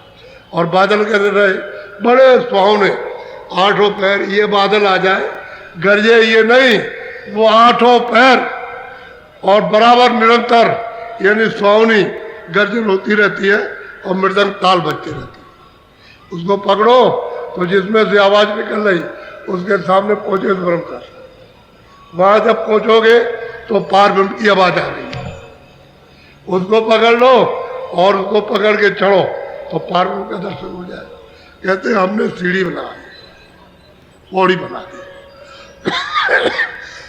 इस सीढ़ी पर चढ़ चलो और चलो सच्ची नगरी पर, सच्चे देश में। जो वहां पहुंचा गए कभी, अरे वो तो मालिक का ही रूप है। कहते तुम हमें थी अभेद, कोई भेदभाव नहीं थे, मुझसे अलग थी नहीं, वो सब समझा रहे बेचारे। बोलो गोंद देश को छोड़ो भाई, सिंध देश चल खेलो। कहते अभी मैं आया हूं तुमको ले चलने के लिए, और जल्दी करो, देर मत करो, तुम जल्दी से उन देश को छोड़ दो और छोड़ो चलो सिंध देश को, और पौड़ी पर चढ़ चलो नाम की सीढ़ी पर। वही जहाज है, वही नौका, उसी में चढ़ जाओगे तो निकल जाओगे आप। चलो चलो सबको देखते चलो, कोई रास्ते में छूटे नहीं, कोई छूटे नहीं। जितना ऊपर चढ़ोगे ये तो मालूम होता है कि हमारा ये सारा संसार बहुत बड़ा, लेकिन ऊपर के चढ़ के जाओ तो इतना हो जाएगा, इतना। यही जो आंख है अंदर की, वो इतना इसको देखेंगे सामने, सब हो रहा है, सब कुछ सामने हो रहा। तो समझते हो कोई देखता नहीं होगा। वो निरंजन भगवान जो सैतल कमल में बैठे हुए ऐसे देख रहे हैं, तो सामने उनके कर रहे हैं, आंख उनकी खुली हुई है, कान उनके खुले और देख रहे हैं, और कहते हो देख नहीं रहा, बैठ के देख रहा है। सब जितने भी है सब समेट करके, जितना ऊपर जाओगे सब समेट रहा है, और जितने नीचे जाओगे फैल जाएगा। अरे तुम्हारे शरीर से फैलेगा, सूरत से नहीं फैलेगा, इसलिए कहते हैं एक बूंद है उसका इतना बड़ा पसारा। तुम चलो अपने देश में रहो आराम से, वहां कभी तुम निकाले नहीं जाओगे, और वहां कोई भय भी नहीं, कोई पीड़ा नहीं, कोई जन्मता मरता भी कभी, अखंड है, अविचल है, कभी चला मान। बोलो गोंद देश त्रिलोकी जानो, रचन मुरक्कब यहाँ कहते भाई गुंदलोक ये त्रिलोकी है, ये मिलोनी है, यानी तरकीब से सूक्ष्म मसाला यहाँ तैयार, फिर मतलब एक कारण यहाँ तैयार, फिर लिंग यहाँ तैयार, स्थूल यहाँ तैयार, ये तरकीब से रचना होती है। अलग अलग मसाले, शब्द स्पर्श रूप रसगंध, इसका एक मसाला बहुत सूक्ष्म है। फिर मन और बुद्धि और चित्त, और शब्द स्पर्श रूप रसगंध, तो ये 9 मसाले मिला दिए, ये सूक्ष्म हो गया। फिर 17 तत्व 10 इंद्रियां और चतुर्थ संताकरण, मन बुद्धि और चित्त अहंकार, ये और 3 गुण रजोगुण तमोगुण, इसका 17 तत्व हो गया। और यहाँ जब आए तो ये खोल है मोटा, 5 तत्वों का शब्द स्पर्श, शब्द ये जल पृथ्वी अग्नि वायु आकाश, वही 5 तत्व, ये मोटा मसाला है, लेकिन खारिज होने वाला है। खर्च तो सब हो जाए, उसकी भी आबाद है। इतने दिनों तक रहेगा खर्च, इतने दिनों तक ये रहे खर्च। स्वर्ग में इतने दिनों तक रहो, वहां से खर्च हुआ। जैसे ब्रह्मा विष्णु महादेव है, जब उनका समय पूरा हो जाएगा तो यहाँ उतार दिया जाए। मनुष्य शरीर में आओगे, फिर कर्म करोगे, पाप पुण्य, वो बंधन में बंध गए। जो कुर्सी में बैठ जाएगा वही ब्रह्मा विष्णु महादेव, सबका समय निर्धारित, तरतीब से होगा। ऊपर में ये, ऊपर में सब सूरत और सब। बोलो। मुफरद रचना तुम्हारे देश, सत्य सत्य जा सत्य। कहते हैं कि निखालिस, निर्मल, स्वच्छ, बिल्कुल एकदम सफेद रचना तुम्हारे देश में हो जाती है। यहाँ मिलो नहीं है, इसलिए अलग अलग रंग, ऊपर में रंग दिखाई देते हैं। कितने प्रकार के लोग हैं, अलग अलग अनेकों लोग ऊपर में, यानी ब्रह्मांड में अनेकों लोग। ईश्वर के लोक में बहुत, जब स्वर्ग वैकुंठ में 14 लोग 14 भवन है, तो ऊपर तो बहुत ज्यादा है, वहां तो बहुत है। लेकिन उधर जाने से ये बिल्कुल छोटा है। बोलो। यहाँ रचना तरकीबी हुई, सो मैं खोल सुनाऊं सही। कहते हैं भाई ये रचना या तरकीब को हुई है, और वो मैंने तुझको बताया और सब विधि विधान से तुझको सुनाया। बोलो। मुफरद बूंद हमारी आई, दूसर माया कहते हैं जब मैंने इस बूंद को, इन बूंदों को शब्द नाम के द्वारा नीचे उतार के भेजा, तो मसाला जितना भी नीचे था वो नीचे सतह में, वो सब नीचे भेज दिया, पूरा का पूरा। जितना भी मसाला था वो सब नीचे में उतार दिया, वहां कोई मसाला नहीं आया। वहीं से आई सब चीज, वहीं से जो कुछ भी आया, अब उसको निकाल के अपने देश से अलग कर दिया। अभी वहां नहीं जा सकता, बिल्कुल एकदम से, मतलब यह देश से निकाला कर दिया। मसाला वहां नहीं जाएगा, कभी नहीं जाएगा। बोलो। 5 तत्व 3 गुण मिले, ये सब 10 आपस में। अब यह है कि 5 तत्व जल पृथ्वी अग्नि वायु सब मिला दिया, और रजोगुण तमोगुण सतोगुण मिला करके ये सब चीज बना दी। और ये मतलब ये खाली तो है, लेकिन इसकी अवध रख दी 5 साल, 10 साल, 20 साल, 25 साल और 50 साल, और बस इसके बाद चलो निकलो।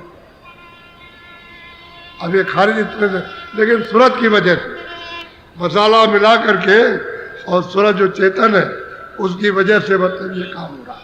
और सूरत निकाल दी जाए तो कोई काम नहीं।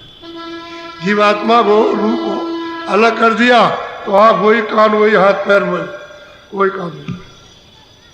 मसाला खा मिला करके मिलोरी मिलाई, और ये बैठा, इसकी वजह से जीवित है। वो तत्व जीवित है, उसकी अवध रखी है, इतने दिन में खाली जाएगा, खत्म हो जाएगा। बोलो। जैसे कोई आप कोई चीज बम बनाओ तो इतने दिन का आगे भाई इतने दिन रहेगा, बाकी मतलब इसकी शक्ति खत्म, फिर एक काम नहीं करेगा। तो इतने दिन तक रहा, 10 वर्ष रहा, 15 साल रहा, 20 साल रहा, 50 साल, और उसकी शक्ति खत्म हो, फिर वो काम नहीं करेगा। ऐसे ही शरीर, वो भी तो मसाले से बनाया, लेकिन ये है कि वो अपने आप नहीं, आप फेंको तो जाए। रल मिल कर इन रचना ठानी, 3 लोक और 4 खानी। कहते हैं भाई इनमें सब रल मिल करके ये सब मसाला मिला जुला करके, ये मतलब ये है कि 3 लोक की और 4 अंडज पिंडज उपमज अर्थावम, इन 4 खानियों की उसने रचना की। और जब आपको अधिकार दिया है विधान बनाकर, कानून बना करके, और आपको अधिकार पाप पुण्य का दिया, तो बाद में नरक कि जब आप कसूर करोगे और मतलब भारी जुल्म करोगे तो नरकों में जाकर सजा दी जाएगी। ये अलग है, ये 4 खानों के अंतर्गत 84 लक्ष्योनियों में नहीं है। बोलो। विद्या पढ़ जो करे विचार बूंद भेद भी विधान अब सब लोग विचार करते हैं, विद्या पढ़ते हैं, ऐसा होगा वैसा होगा, स्वर्ग ऐसा होगा, वैकुंठ ऐसा होगा, कुछ नहीं मालूम ही नहीं। विद्या पढ़ते रहो और कल्पना करते रहो। फिर कह देते हैं कि परमात्मा सर्वत्र व्यापक है। भाई यही समझ लो, यही परमात्मा का रूप है। कुछ पता नहीं चलता कि क्या समझ में आ रहा क्या नहीं आ रहा। तो विद्यावान इसमें फंस गए, और फिर कर्म कांड में उलझ गए तो उसमें फंस गए। कोई किसी में फंस गया, कोई किसी में फंस गया, कोई योग कर रहा, हठ योग कर रहा, उसी में फंस गया। लेकिन यह है कि बुंद का भेद नहीं, इसलिए वो अनजान में रहेगा। क्योंकि माया को यह अधिकार दिया है निरंजन भगवान ने कि मेरा भेद कोई नहीं था। ब्रह्मा विष्णु महादेव नहीं पा सकते। अगर ये देख ले एक बार उनके रूप को तो उसी वक्त काम छोड़ दे, फिर वहां बैठ नहीं सकते। इसलिए इनका भेद नहीं पा सकते। ये है तो बाकी और को कैसे मिलेगा, और नहीं पा सकते। तो ये क्यों किसी को प्राप्त करना देंगे? ये तो हिसाब का मुजरा करते हैं, कितना पाप किया वो कैसे लिया दिया जाएगा, कितना पुण्य किया वो कैसे बांटा जाएगा, ये करते। इसी के प्रारूप बनाते, इसीलिए तुमको चार खानों में और नरकों में भेजते थे, और भेजने के सब तार लगे हुए, और फौरन इधर से तारों पे गए और फौरन भेज दिया। तुम समझते हो कि 2-4-5 दिन या 2-4 घंटे रहेंगे, कुछ नहीं। इधर गए, हिसाब हुआ, और हिसाब करके सब वहाँ नक्शा बना हुआ, उसने क्या क्या किया, और उसके बाद भेज दिया। क्या दे, इधर गए उधर भेजा, और फौरन जन्म हो गया। बोलो सार बूंद है त्रिकुटी पार योगेश्वर चढ़ करे। कहते हैं कि भाई जो इसका ऊपर का स्थार बूंद है वो सैदल कमल के ऊपर, वो तो त्रिकुटी मंजिल पर है, क्योंकि वहाँ ब्रह्म विराजमान। तो योगेश्वर लोगों ने उस पर विचार किया है कि ऊपर कुछ है, लेकिन वो भी पूरा नहीं पा सके। उनको भी झलक दिखाई दी तो उन्होंने कहा हमने पा दिया, उनको भी नहीं मिला, वो भी रह गए नीचे। बोलो क्योंकि ऊपर माया बैठी है, इनके नीचे आध्यात्म आ सकती है, और त्रिकुटी के नीचे माया, तो वो क्यों जाने देगी ऊपर। तो माया का तो आपने जलवा देख लिया, लेकिन उनका कुछ नहीं देख पाया, तो वही अटक गए, वही तो कह। और जो दृष्ट है, जो रचना माँ की, वो तो इतनी सुंदर है, इतनी सुंदर है कि आप उसको छोड़ ही नहीं सकते। जब यहाँ जरा जरा सी चीज देख लेते हो और छोड़ते नहीं और लुभा जाते हो, और तुम अपनी जान देने को तैयार हो, तो वहाँ कौन छोड़ देगा उस आनंद को, उस सुंदरता को कौन छोड़ेगा। ऐसी सुंदरता है, ऐसी खूबसूरती है कि तुम्हारा मन फौरन लुभाता है। आगे जाएगी, बोलो आगे का गुरु मिलन उनको या का ज्ञान सुनाया। कहते भाई ज्ञान तो इन्होंने नीचे का सुनाया, लेकिन आगे ले जाने वाला योगेश्वरों को गुरु नहीं मिला। इसलिए बात तो यहाँ की करते रहे कि भाई वहां तक कुछ है, लेकिन आगे उनको भेद नहीं मिला। गुरु सच्चे मिल जाते पूरे, तब तो उनको भेद मिल जाता, जब नहीं मिलेंगे तो आगे कभी। बोलो यह तो निपट अहंकार में भूले इधर न उधर जमपुरी कहते अब क्या करें, जब अहंकार अभिमान आ गया तो फिर न इधर के हुए, कराया सब गया। जब आया अहंकार, जो कुछ कमाया था वो अहंकार में भूल भरम में चला गया। तो फिर अब ये है कि चलो 84, चलो वहाँ अदा करो, चलते। आप क्या समझे, इसलिए बहुत समझदारी से सुने। बोलो चलने की तो करी तैयारी स्वामी से यो वचन अब वो उचारी। सूरत कहती है ये स्वामी अब मैं बिल्कुल तैयार हूँ, मैं बिल्कुल तैयार हूँ चलने के लिए, अब नहीं चलिए। अब मैं समझ गई, अब जैसा कहेंगे वैसे करें, तैयार हो गए। पहले तो उसने कह दिया कि मैं आपके चरणों में लग गया, छोड़ नहीं सकता, और आपने जो रूप दिखाया है इतना मोहित रूप है कि मैं इसको कभी भूल नहीं सकता। आप कहती है मैं तैयार हूं। बोलो। संशय एक उठा मोहि भारी, सो निर्वार करो विस्तारी। अब सूरत और पूछ रही है आपके लिए कि मुझ में एक संशय और आ गया है, वो जरा उसका भी निवारण कर दीजिए, क्योंकि आपके बिना दूसरा कोई कर नहीं सकता, क्योंकि हमने तो ये कभी इसकी चीज सुना नहीं। बोलो।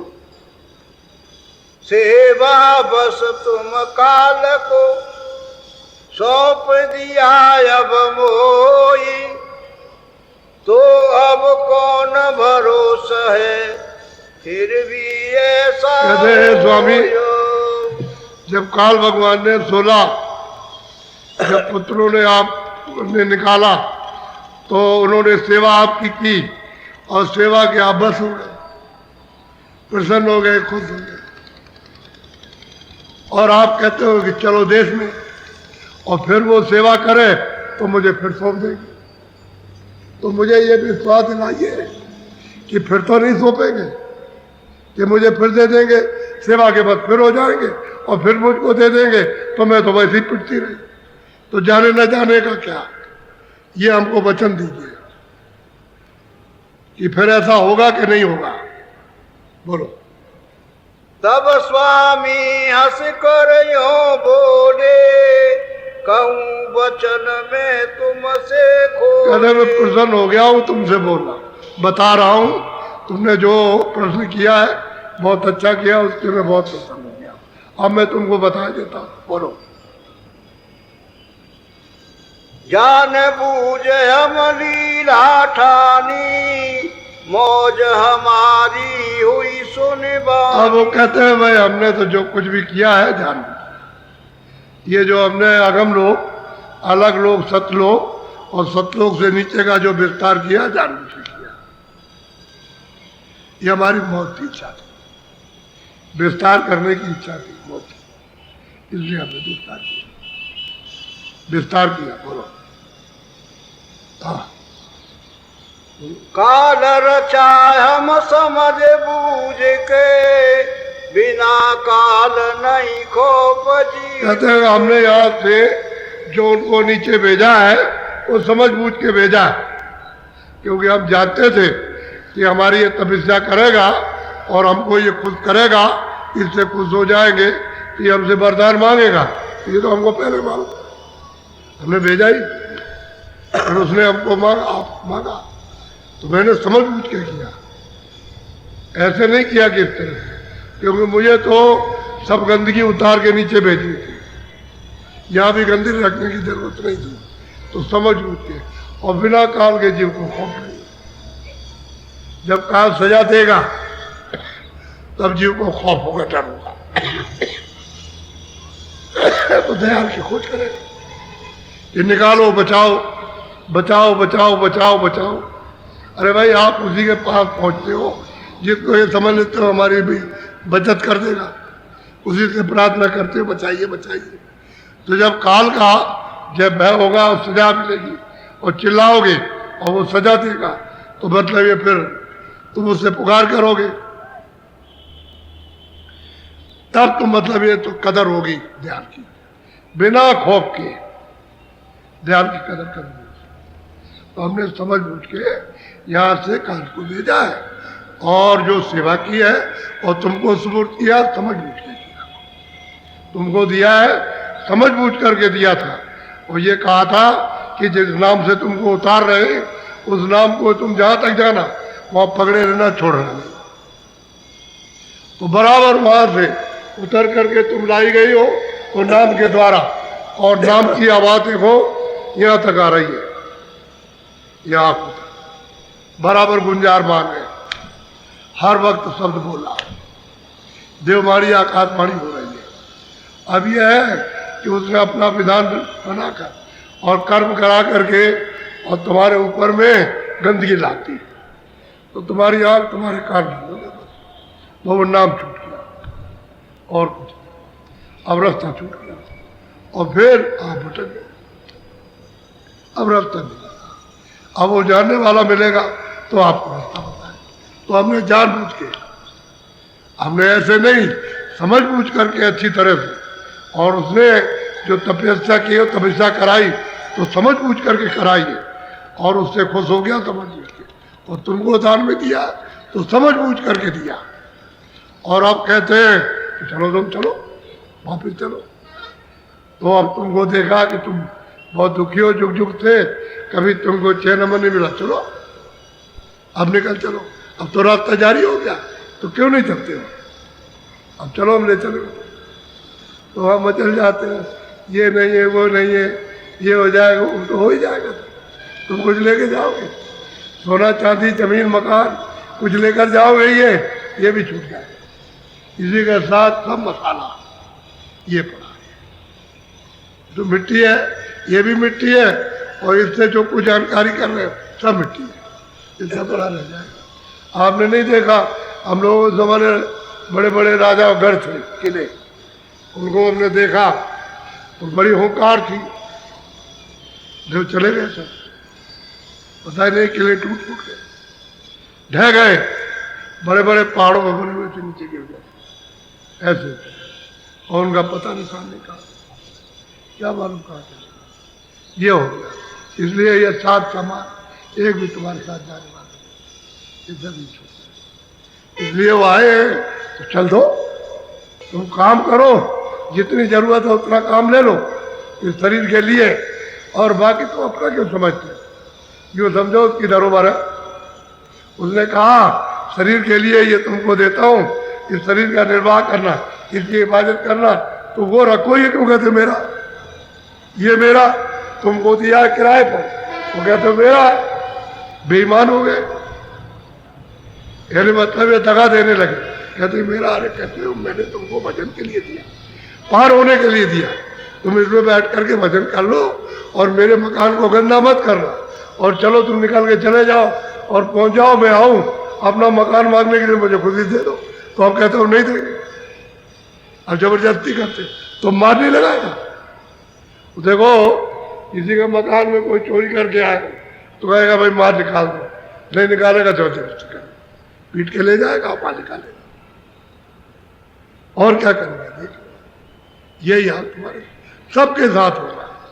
इसलिए वो कहते हैं जो काम ले लो, किराए का मकान, ये चीजें अपनी मत समझो, ना इसको ना इसको, काम ले लीजिए आप, रोटी खाइए, कपड़े पहनिए, मकान में रहिए, बच्चों की सेवा कीजिए, उसका ये सब कुछ है, लेकिन अपना क्यों समझते हो भाई, दूसरे का सामान उसने बरतने के लिए दिया तो बरतो, दूसरे घर जाते तो नहीं जाता, तो चुपचाप बैठ गए वहां, देखा कोई आकर के बैठा हुआ तो आया, भाई तुम कहाँ रहते हो, वहाँ रहते हो, कहाँ जाना, कहाँ नहीं जाना, 10 कोस पे जाना, तो रात हो गई, खाना खाना बनता, तो अंदर गया, बनवाया, तो खाना काम ले लो।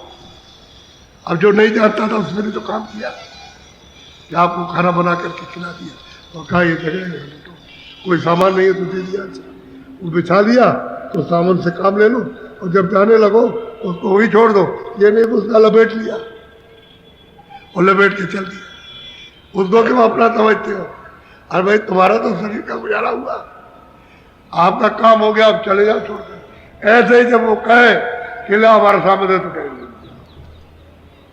यही तो महात्मा कहते हैं कि भाई तुम सामान सब रखोगे, ये तो नहीं कहते फेंक दो, रखिए, अपना मत समझो, अपना मत समझो, ये दूसरे का है, इसलिए तुम्हारा बंधन नहीं होगा। और जब अपना समझोगे तो बंधन मोह हो जाएगा, ममता हो जाएगी, आसक्ति हो जाएगी बात में, तो उसी के साथ लिपट जाओगे, उसी का तो जन्म होता है। बोलो, दिया निकाल काल को यहाँ से, दखल काल अब वो वचन दे रहे महापुरुष कि देख सूरत, हमने काल को अपने देश से निकाल दिया, अब दोबारा हमारे देश में काल का कोई दखल नहीं होगा, हमने हमेशा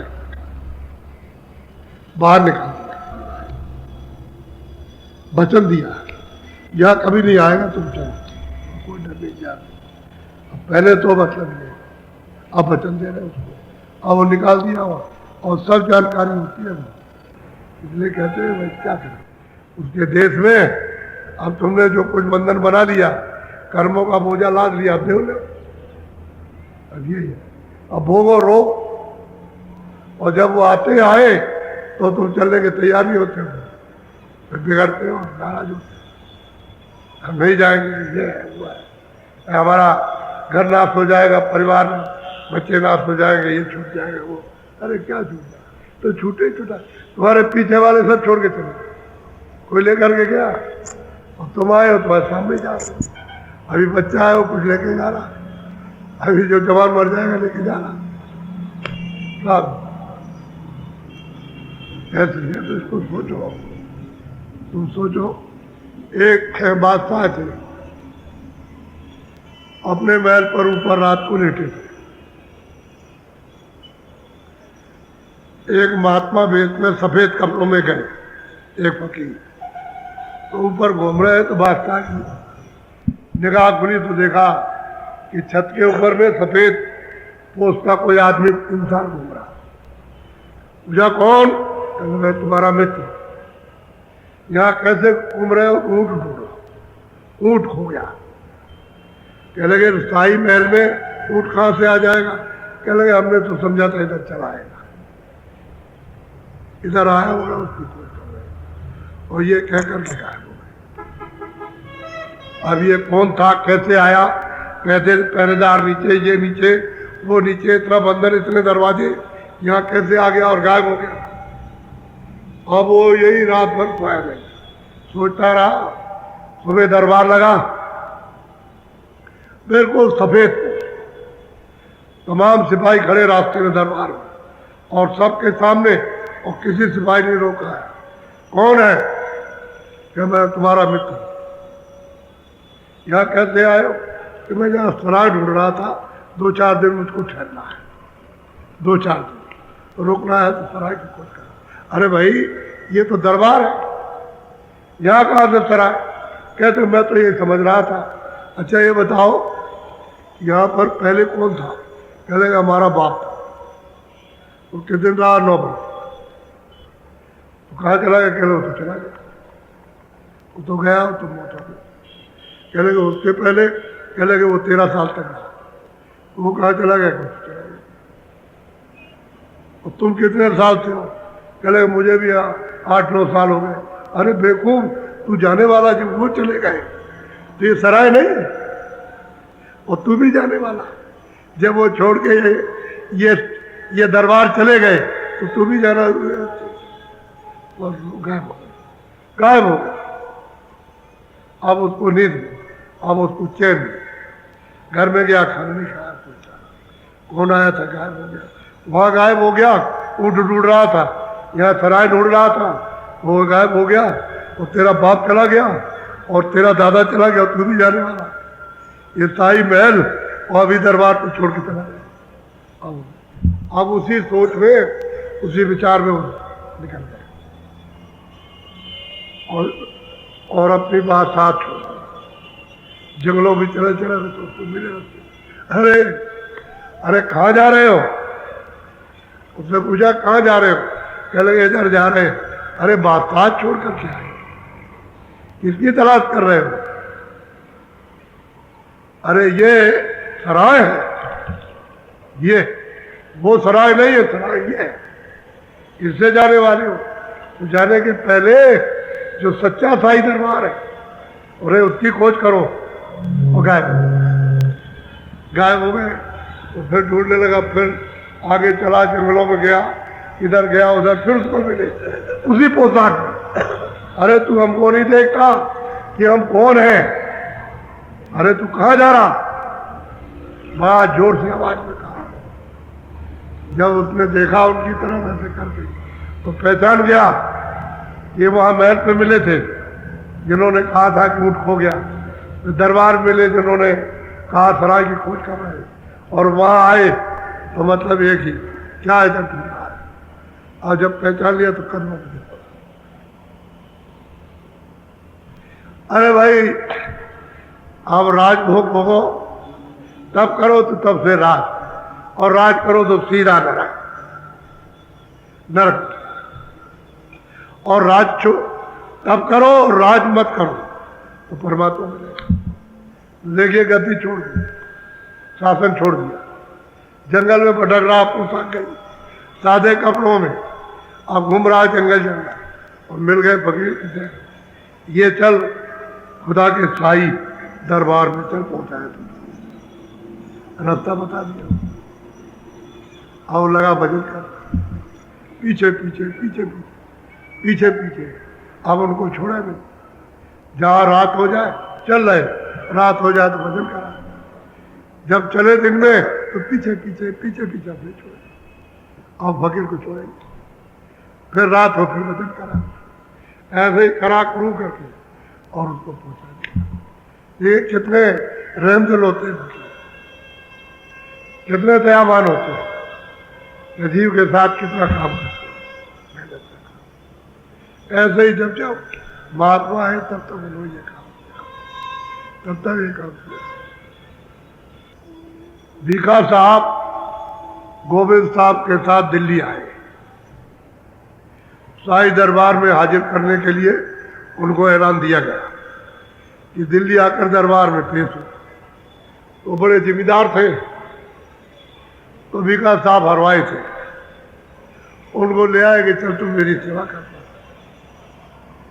तो गोविंद साहब को 6 महीने दिल्ली रुकना पड़ा, क्योंकि हाजिर हुए दरबार में, बादशाह को फुर्सत नहीं मिली, तो जहाँ टिके थे वहां रहे। तो उधर रास्ते से जाते थे, एक यारी साहब फकीर थे, तो उनकी वो संगत लगी थी, तो ये मतलब है कि भीखा साहब और सुनने लगे, सुनते सुनते उनसे सुनते सुनते बहुत प्रेम हो गया, तो रोज आने लगे। गोविंद साहब से कहे कि मैं जरा अभी आता हूँ थोड़ा सा, एक फकीर साहब की सोबत है, चले अच्छा। वहाँ आए तो उन्होंने रात को नामदान दे दिया और फिर उसने साधन शुरू कर दिया। तो उसको तो होने तो वही लगा, तरक्की तो उसके अंदर की वही होने लगी दिल्ली में, लेकिन उन्होंने कुछ ऐसी मौज हुई कि उन्होंने कहा कि भाई हमको तो अभी और समय लगेगा और तू चला जा गाँव जा, अब जब हमको लगेगा तो देखा जाएगा, जब दरबार में पेश होंगे और पेश हो जाएंगे तो आ जाएंगे, कोई बात नहीं। तो वो तो भीखा साहब अपना वहाँ से चल दिया और धीरे धीरे चलते चलते, कभी घोड़े पर, कभी ऊँटगाड़ी पर, कभी घोड़े पर, कभी पैदल चलते चलते वहाँ गाजीपुर पहुँचे। वहाँ एक जंगल था, वो तो उनको तो इश्क लग गया, यानी वहाँ उनको मतलब ये कि मिल गया, तो चले गए उस जंगल में। जब गोविंद साहब आए तो कह रहे वो तो हर बात में नहीं आया, जो आपका कह रहे हमने तो उसको पहले भी दिया, तो अब उसका पता नहीं लगा। वो बड़ा जंगल था, घोर जंगल, उसी में झाड़ी में एक कुटी बना ली, वही रहने लगे और वही भजन कर, और पूरे हो गए, पूरे पद पर पहुंच गए। तो पता लगा कोई गया था जंगल में, चला गया तो उसको मालूम हुआ कि भाई ये भीखा साहब तो जा उनके हरवाए। तो उससे आकर के कहा कि वो आपका हरवा तो जंगल में रहता, कि चलो देखेंगे। तो आए तो उसको कुछ कहा कि वो यहाँ रुका हुआ और तू इतने दिन से गायब हो गया और नहीं रहा, चल जल्दी से। तो चले आए चुपचाप, कुछ नहीं बोले, कह रहे चल ये हल और बैल ले जा और खेत को जोत। तो ले आए अपना हल और बैल और जोत दिया, जोत के बैल खड़े कर, पता नहीं कितनी जल्दी जोत दिया। जो कोई देखता था यही कहता था कि बैल खड़े, बैल नहीं चल रहे और ये बैठा, और जोत दिया पूरा खेत और बस बैल खड़े हुए और भजन कर रहे। तो लोगों ने शिकायत की कि आपके तो बैल खड़े रहते हैं दिन भर और आप कारवा खेत है तो जोतता नहीं। तो बहुत गुस्सा हुए, नाराज हुए कि खेती जो है समय निकला जा रहा है और जोतता नहीं है, तो गए वो। तो इन्होंने खेती है तो देखी नहीं, जहाँ ऊसर में जंगल में जहाँ घास थी वहाँ बैल खड़े थे और ये वही बैठे थे झाड़ी में, वहाँ झाड़ी थी थोड़ी घास थी, वही बैठे भजन कर रहे थे। तब तक उन्होंने पीछे से जोर से मारी तो वो आगे गिरे, तो उनके मुंह से इतना दही का कूड़ा, दही गिरा जोर के साथ, निकला आगे तो देखा इन्होंने, ऐसे करके देखने लगे। ये क्या, कह लगे कि महात्माओं के वो भंडारा था तो ये परोस रहा था और उनके पैर झाड़ने लगे कि आपके पैर में तकलीफ हो गई, आपको तकलीफ हुई, दुख हुआ होगा। मैं वहां परोस रहा था, पंगत में परोस रहा था, उनको दही बांटा, बस देख करके और आगे चरणों में गिर पड़े और वही उनके पक्के से सब जिम्मेदारी छोड़ दी, उनके पीछे पीछे पूरे भागते हुए गाजीपुर में गोविंद साहब को तो वहां समझ जाते, उनका एक बहुत बड़ा मेला भी लगता है, वो पूरे उनके चरणों में लगे। देखिए हर बार जो घर में काम करता था वहां यारी साहब से प्राप्त किया, पूरे फकीर थे और वो पहुंचा दिया और वो उसके बाद में ये उनसे लग गए, इनको काम करना पड़ा। तो कुछ नहीं कहा जाता कि नौकर से मिलेगा या स्त्री से मिलेगा या पुरुष से मिलेगा या बच्चा से या बंकी से मिल जाएगा या मुसलमान से मिलेगा, मालिक मिल जाए किसी से भी ले लो, वो ये नहीं किसी का बदला बंधन में हो कि मैं तुम्हारा नहीं हूं, और जो दिल साफ कर दे, जिसका हृदय साफ हो मुझे बैठा, और जिसका दिल गंदा है, हृदय गंदा है, वो नहीं दिल साफ हो और पवित्र निर्मल हो इनके पास। तो मैंने तो फकीरों के यहाँ एक एक से कहानी और सच्ची कहानी है, वो झूठी उठी कहानी कुछ नहीं। बोलो जय गुरुदेव।